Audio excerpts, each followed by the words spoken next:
కన్యా రాశి వారికి ఈ వారం మధ్యస్థ ఫలితాలు గోచరిస్తోంది. సప్తమంలో బుధ, కుజ, శని ఉన్నారు. రాశి అధిపతి దశమాధిపతి అయిన బుధుడు సప్తమంలో నిలిచిబడి ఉన్నారు.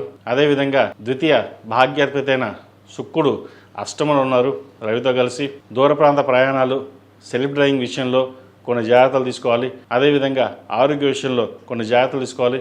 పెద్దల తల్లిదండ్రుల ఆరోగ్య విషయంలో కొన్ని జాగ్రత్తలు తీసుకోవాలి. సంతానం యొక్క అభివృద్ధి చక్కగా ఉంటుంది. వారు మంచి స్థితికి వెళ్తారు. అదేవిధంగా సంతానంలో ఒకరికి ప్రభుత్వ ఉద్యోగం కానీ ప్రైవేట్ సంస్థలో మంచి ఉద్యోగం కానీ వచ్చే అవకాశం గోచరిస్తోంది. సంతానం కోసం ఎప్పటి నుంచో ప్రయత్నం చేస్తున్న వారికి ఒక శుభవార్తను వినే అవకాశం చక్కగా గోచరిస్తోంది. వివాహ ప్రయత్నాలు చేస్తున్న వారికి కాస్త ఆలస్యం అవుతుంది.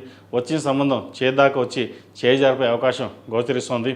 అదేవిధంగా ప్రేమ వివాహ సంబంధించిన విషయ వ్యవహారాల్లో ఆచితూచి అడుగు వేయాలి. అన్నీ మనకే తెలుసు, మనకు పెద్దవాళ్ళు చెప్పాల్సిన అవసరం లేదు, మన ధోరణిలో మనం వెళ్దాం అనే ఆలోచన కూడా వస్తుంది.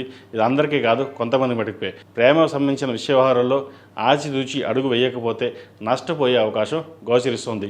ఏదైనా సరే పెద్దల సలహాలు సూచనలు తీసుకుని ముందుకు వెళ్ళడం చెప్పదగిన సూచన.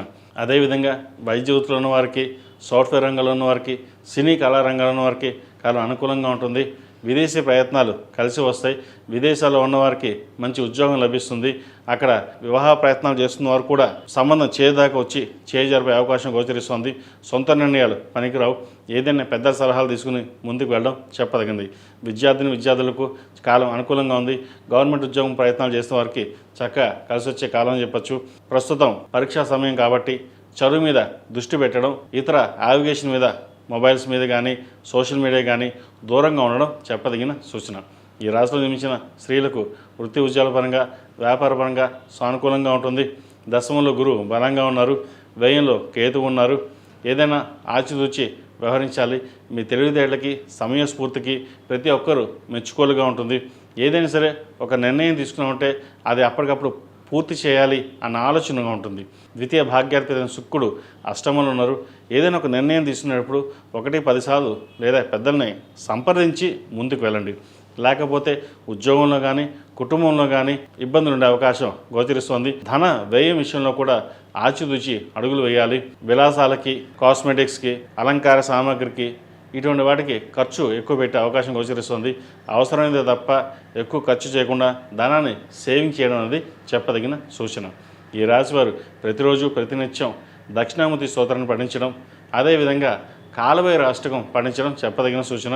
ప్రతిరోజు ప్రతినిత్యం రాహుకాల సమయంలో నిమ్మకాయ డొప్పలతోటి నువ్వుల నూనె పోసి దీపారాధన చేయండి.